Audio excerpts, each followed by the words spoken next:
Hey, what is up guys? Going to be going over the best cards out of the Dragons of Legend set, which is actually set to release tomorrow on April 25th. So, first off, this is going to be a two-part video. The first part is actually just going to be me talking about the cards that you want to trade for, the cards that you're going to be hoping to pull out of your booster packs, or if some of your friends get these cards, these are the cards that you want to trade for, because these are the cards that other people are going to want. There's other cool cards that we'll talk about, but for the most part, these are going to be the hot cards out of the set.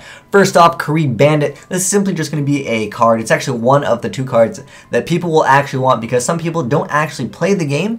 Some people are collectors, and this is going to be a secret rare that I think a lot of players are excited to actually have in physical form. But nonetheless, it doesn't have a bad effect, but more than likely, it will be just one of those cards that people want just to have. It's kind of like the Dark Magician Girl on the Dragon Knight. I know that this card is going to be expensive for the sheer fact that it's got Dark Magician Girl, and she's got some of her legs showing. I wish some of her, cleavage was showing with that breastplate. I mean, we all know the higher the armor is, the less armor there is actually on the person. But nonetheless, pretty good card. I wish they had some more cleavage, but and that's because Asian Eyes is a pervert. But anyways, next up we got Guarded Treasure, which is a continuous card that it actually only pretty much works in Fabled, but there is a lot of potential for this card. I can see this card being an expensive card simply for the fact that ability to get 2 draws per turn is not a bad effect. Although if your opponent has Mystical Space Typhoon, you might just cry it a little bit.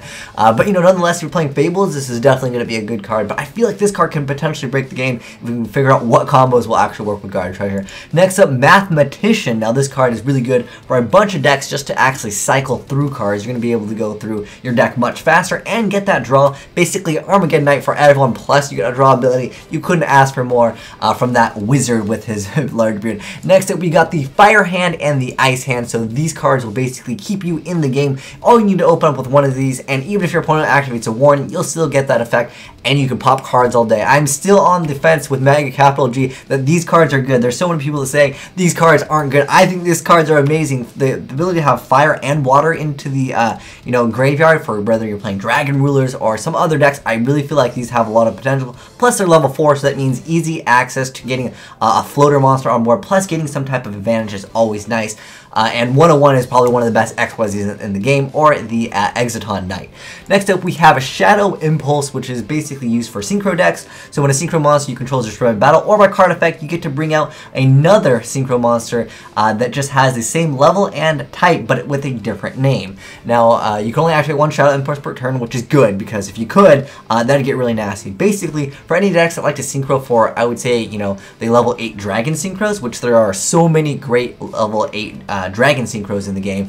This card will be a really good card for that. And, Scrap Dragon, it's a pretty awesome card. But last and not the least, the best card out of the entire set, which is actually super rare. I was so surprised that Konami did not print this as a secret, but Soul Charge, the best card out of the set. So anyways, let's go ahead and read its effect. It is target any number of monsters in your graveyard, special summon them, and if you do, you lose 1,000 life points for each of those monsters special summoned by this effect. You can't conduct your battle phase the turn you activate this card, and you can only activate 1 of them per turn. Now this card opens up doors for so many decks that would normally wouldn't see any play, like something that's just really hard to pull off. You could go Soul Charge, and sure, you'll have to pay a bunch of life points. Don't worry, guys. Even if you play a few thousand life points, if you can make a Quasar, if you can make a Abyss Gaios, or something to stop your opponent from even doing anything next turn, who cares that you didn't get the battle phase? You got to special summon 5 monsters, which is absolutely insane. There's actually a video I have. I'll link it down below in the description box if you guys actually want to check that out. It is a 2-card Quasar combo with no setup, and it's going to be looking pretty hot. I really wish we got a Quasar reprinted in this set. That would have been the icing on the cake. But nonetheless, these are going to be the cards that people are looking forward to. So if some of your friends get some of these out of their booster packs, hey, trade them and try to get these cards, because these are the cards that people will want to trade for, as well as maybe buy off of you or trade with you. So like I said, this is a 2-part video, and the next video that I'm working on, it's going to be cards that really have a lot of potential, and we'll actually maybe see some play in the game, but for the most part, these are the cards that you're going to be hoping to pull out of these packs. But anyways, thanks for watching, guys, and if you guys want to watch part 2, I'll leave a link down below in that description box once it's uploaded. But thanks for watching, guys, and if you felt like I missed out on any really good cards that are going to have, high value, hey, let me know in the comment section below. But we're going to be talking about those other cards that have some potential, but won't be really expensive in the set in the next video. But anyways, thanks for watching, guys. Have a great day.